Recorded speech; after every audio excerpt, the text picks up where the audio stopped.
Les fougères recouvrent les ruines. Son père affiche un large sourire. Il plaisante en évoquant l'idée de jeter de la dynamite. Tous deux suivent du regard la forme hexagonale. Ils reconnaissent un bunker de type 24.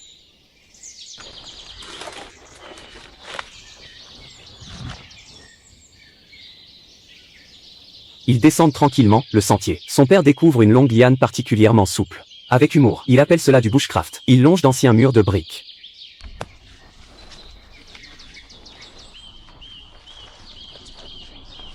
Des bornes de béton reposent à plat sur le sol. Il se demande pourquoi l'armée avait construit ces imposants blocs de béton. Il cherche aussi à comprendre comment ces masses ont pu être déplacées. Ils rejoignent rapidement une autre casemate surélevée, installée près du canal.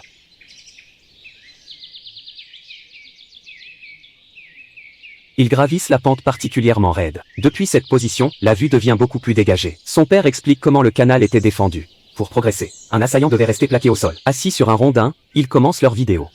Pour le jour du souvenir, chacun porte un coquelicot rouge.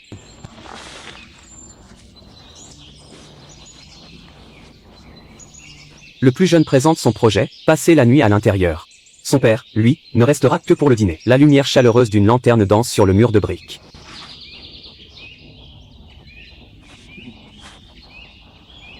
Ils avancent prudemment sur le toit plat. De nombreuses structures semblables subsistent encore ici. Il présente ensuite le programme de l'aventure. Il ouvre sa ration de combat espagnole. Les rations provoquent aussitôt quelques plaisanteries.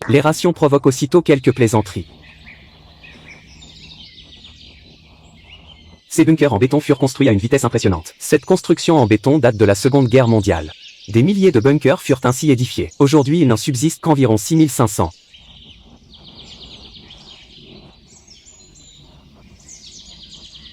Ils évoquent ensuite l'origine du terme. La comparaison revient à cette forme hexagonale si caractéristique. Une autre théorie rattache ce nom aux boîtes, aux lettres cylindriques de la Royal Mail, reconnaissables à leur fente étroite. Ils plaisantent en simulant un bref service militaire. Ce bunker de type 24 reste relativement petit. Les modèles plus imposants pouvaient accueillir des canons anti-chars.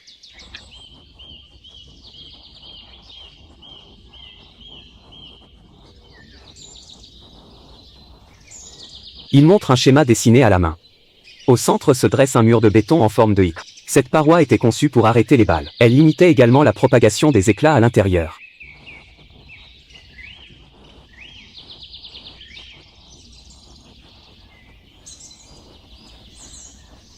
Ces murs soutiennent et renforcent le lourd toit en béton. Des crochets métalliques rouillés subsistent encore sous le toit. Les fougères recouvrent les ruines. Son père affiche un large sourire. Il plaisante en évoquant l'idée de jeter de la dynamite. Tous deux suivent du regard la forme hexagonale. Ils reconnaissent un bunker de type 24.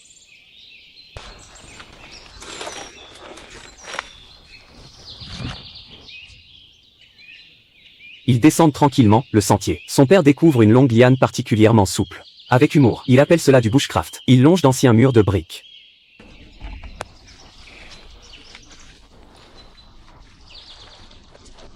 Des bornes de béton reposent à plat sur le sol. Il se demande pourquoi l'armée avait construit ces imposants blocs de béton. Il cherche aussi à comprendre comment ces masses ont pu être déplacées. Ils rejoignent rapidement une autre casemate surélevée, installée près du canal.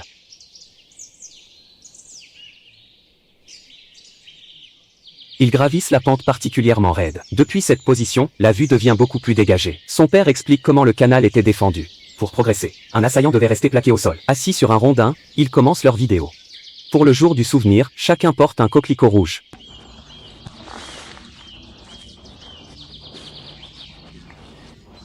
Le plus jeune présente son projet, passer la nuit à l'intérieur.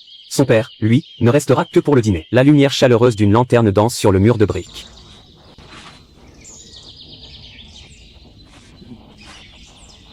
Ils avancent prudemment sur le toit plat. De nombreuses structures semblables subsistent encore ici. Il présente ensuite le programme de l'aventure. Il ouvre sa ration de combat espagnole. Les rations provoquent aussitôt quelques plaisanteries.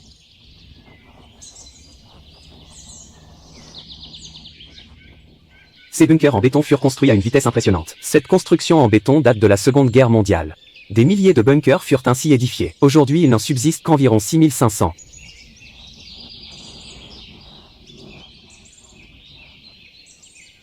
Ils évoquent ensuite l'origine du terme. La comparaison revient à cette forme hexagonale si caractéristique. Une autre théorie rattache ce nom aux boîtes, aux lettres cylindriques de la Royal Mail, reconnaissables à leur fente étroite. Ils plaisantent en simulant un bref service militaire. Ce bunker de type 24 reste relativement petit. Les modèles plus imposants pouvaient accueillir des canons anti-chars.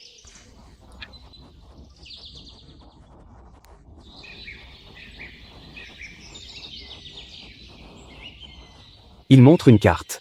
Au centre se dresse un mur de béton en forme de Y. Cette paroi était conçue pour arrêter les balles. Elle limitait également la propagation des éclats à l'intérieur.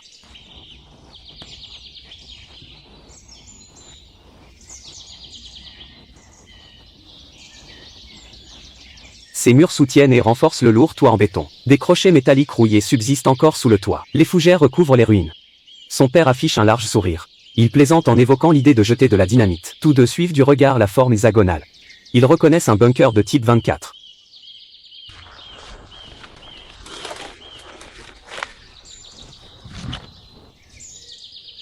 Ils descendent tranquillement le sentier. Son père découvre une longue liane particulièrement souple. Avec humour, il appelle cela du bushcraft. Il longe d'anciens murs de briques.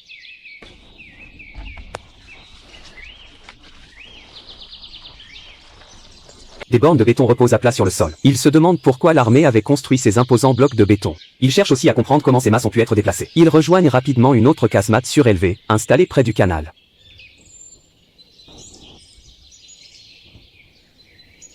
Ils gravissent la pente particulièrement raide. Depuis cette position, la vue devient beaucoup plus dégagée. Son père explique comment le canal était défendu. Pour progresser, un assaillant devait rester plaqué au sol. Assis sur un rondin, ils commencent leur vidéo. Pour le jour du souvenir, chacun porte un coquelicot rouge.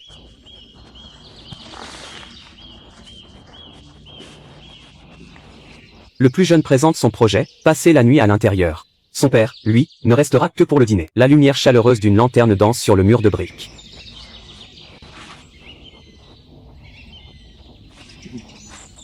Ils avancent prudemment sur le toit plat. De nombreuses structures semblables subsistent encore ici. Il présente ensuite le programme de l'aventure. Il ouvre sa ration de combat espagnole. Les rations provoquent aussitôt quelques plaisanteries.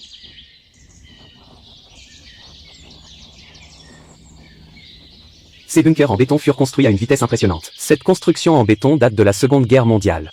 Des milliers de bunkers furent ainsi édifiés. Aujourd'hui, il n'en subsiste qu'environ 6500.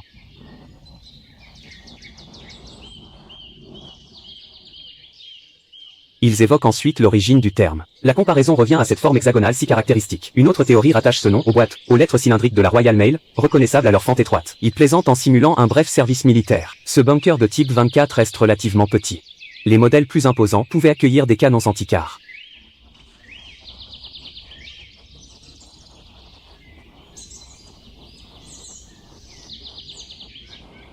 Il montre une carte. Au centre se dresse un mur de béton en forme de Y. Cette paroi était conçue pour arrêter les balles. Elle limitait également la propagation des éclats à l'intérieur.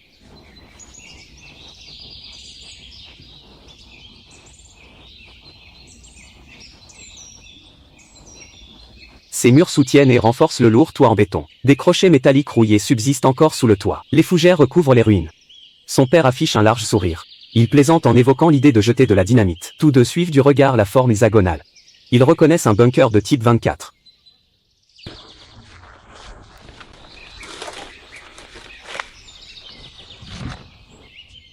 Ils descendent tranquillement le sentier. Son père découvre une longue liane particulièrement souple. Avec humour, il appelle cela du bushcraft. Il longe d'anciens murs de briques.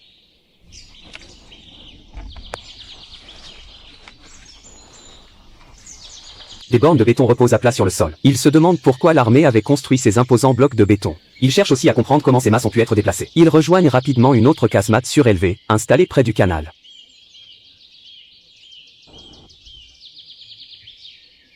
Ils gravissent la pente particulièrement raide. Depuis cette position, la vue devient beaucoup plus dégagée. Son père explique comment le canal était défendu. Pour progresser, un assaillant devait rester plaqué au sol. Assis sur un rondin, ils commencent leur vidéo. Pour le jour du souvenir, chacun porte un coquelicot rouge.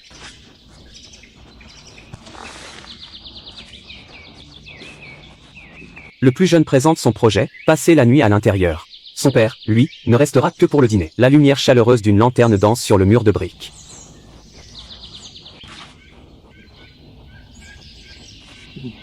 Ils avancent prudemment sur le toit plat. De nombreuses structures semblables subsistent encore ici. Il présente ensuite le programme de l'aventure. Il ouvre sa ration de combat espagnole. Les rations provoquent aussitôt quelques plaisanteries.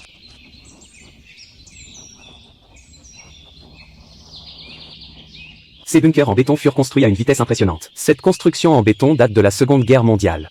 Des milliers de bunkers furent ainsi édifiés. Aujourd'hui, il n'en subsiste qu'environ 6500.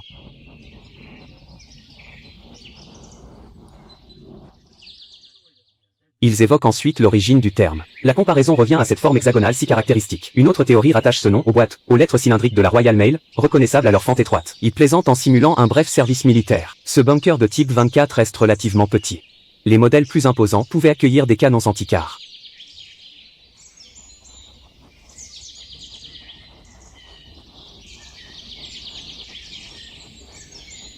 Il montre une carte. Au centre se dresse un mur de béton en forme de I. Cette paroi était conçue pour arrêter les balles. Elle limitait également la propagation des éclats à l'intérieur.